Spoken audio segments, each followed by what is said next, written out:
Récemment, l'honorable François Neilo Auli, député de la commune de Yamoussoukro, a tenu une conférence de presse en présence d'une dizaine de journalistes. Il est revenu sur les grandes lignes de cette conférence à notre micro. Je suis Auli Kwasi François Neilo, je suis député de la commune de Yamoussoukro depuis les dernières élections du 6 mars 2021. Je suis natif de la ville de Yamoussoukro. Je crois que mon expérience a été dans différentes entreprises que mon père m'a donné l'occasion de créer, d'animer. Ce qui indéniablement m'a conduit aujourd'hui vers la politique. Et la politique, comme vous savez, elle sous-tend l'œuvre sociale. Et donc l'œuvre sociale, normalement, la force et l'énergie, la qualité de l'œuvre sociale, ce sont les êtres humains. Voilà, donc en somme, vous comprenez, si j'ai accepté d'être candidat, c'est un peu voir, après tout cet apprentissage au niveau entrepreneurial, qu'est-ce que je peux faire avec les politiciens pour apporter encore un peu de ma qualité et inciter mes concitoyens à sortir d'eux-mêmes et comprendre qu'on ne peut réussir qu'en mutualisant nos forces.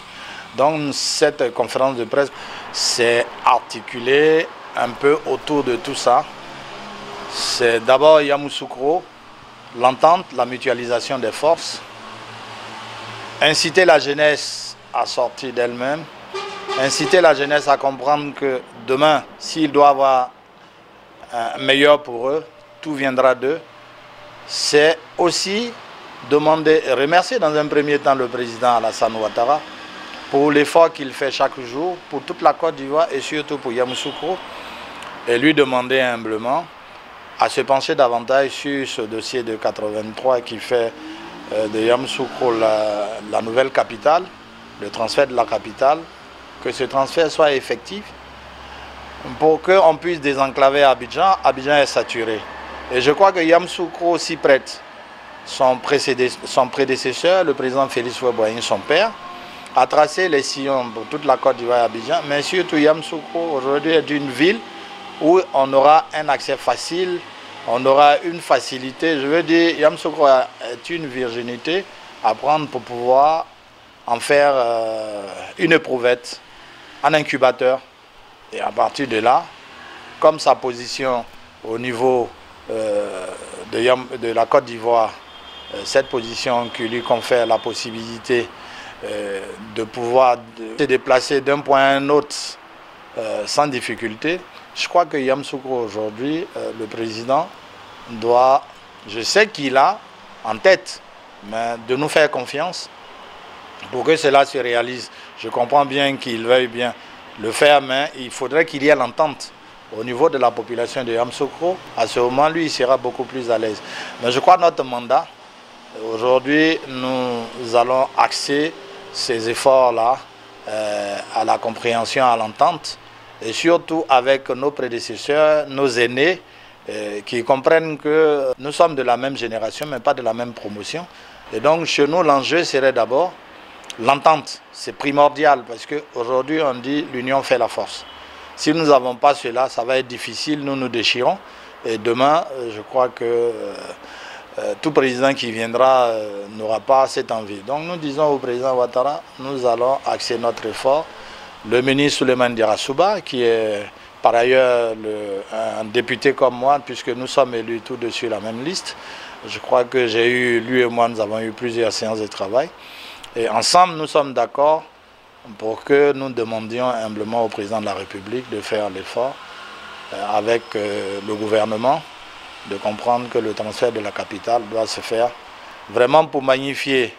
Puisqu'on parle du RHDP, le RHDP, vous l'entendez bien, c'est le président Félix Houphouët-Boigny. Et donc cette ville, je crois qu'il est bon à un moment donné de venir refaire vivre Houphouët, de faire revivre ce modèle de paix, de développement, en venant lui-même prendre la ville, puisqu'il a déjà commencé aujourd'hui, il a repris le bitumage, il a fait le transfert, je dirais, de beaucoup de structures comme le Sénat, qui est implanté à Yamoussoukro. Nous prenons la grande médiature qui y est, nous prenons l'autorité des rois et chefs aujourd'hui qui est implantée.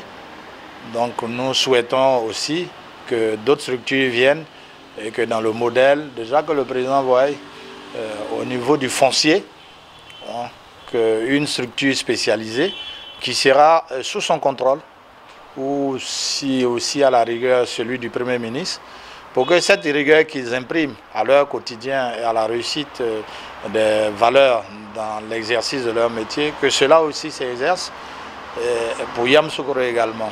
À la jeunesse, avec le ministre Diarra-Souba, il est question d'abord de faire un état des lieux au niveau des ressources humaines. Je parle de la qualité des êtres humains, la formation qu'ils ont, celles qui n'ont pas. Et à partir de là, nous aurons la possibilité de savoir quelles sont les voies que nous pouvons emprunter pour faciliter l'insertion ou la réussite sociale de tous ces jeunes au niveau de Yamoussoukro. Parce qu'il faudrait dès le départ avoir un potentiel, savoir faire quelque chose. Je ne parle pas de diplôme universitaire, mais je parle de celle de l'apprentissage au quotidien. Bon, donc je crois qu'à ce niveau, nous en avons parlé. Il a dit si chaque année nous avons la possibilité d'impacter avec cette mesure 2000 jeunes, mais au bout de 5 ans, c'est facilement 10 000 jeunes qui pourront. Et puis bon, voilà, c'est la formation un peu dans l'agriculture pour le développement durable. Au niveau même de la construction, puisque Yamoussoukro, comme la Côte d'Ivoire tout entière, a un déficit en immobilier, et il faudrait intéresser beaucoup de jeunes à cela aussi dans le métier de l'immobilier. Donc il y a beaucoup d'éléments qui concourent à cela. Nous avons certains éléments qui reviennent encore à l'agriculture. Nous avons autant, et surtout, nous avons la transformation de ces produits-là pour pouvoir les conserver. Donc tout ceci demande une formation. Donc à la jeunesse, c'est plutôt de leur demander d'être patient.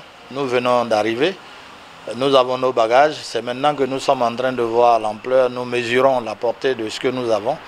Et donc on nous donne au moins les 100 jours, peut-être nous sommes dedans. Après 3 mois, je crois que jusqu'à la fin du mois de juillet, nous serons en mesure de leur dire de quoi nous sommes capables. Mais cette capacité, nous pourrons l'avoir avec eux. Parce que la résilience, on ne peut l'avoir que dans le concert de l'entente, de l'amour du prochain. Voilà. Donc on ne peut réussir qu'avec eux-mêmes, pour eux-mêmes, que cela peut se faire. Et surtout, dire au président Ouattara que si nous avons milité, nous avons fait en sorte que le RHDP passe à Yamoussoukro, c'est pour lui dire que la population de Yamoussoukro, quoi que les gens veuillent dire au lendemain des élections ou avant les élections dernières, les gens, la majorité, ont toujours été prêts à le voir ici.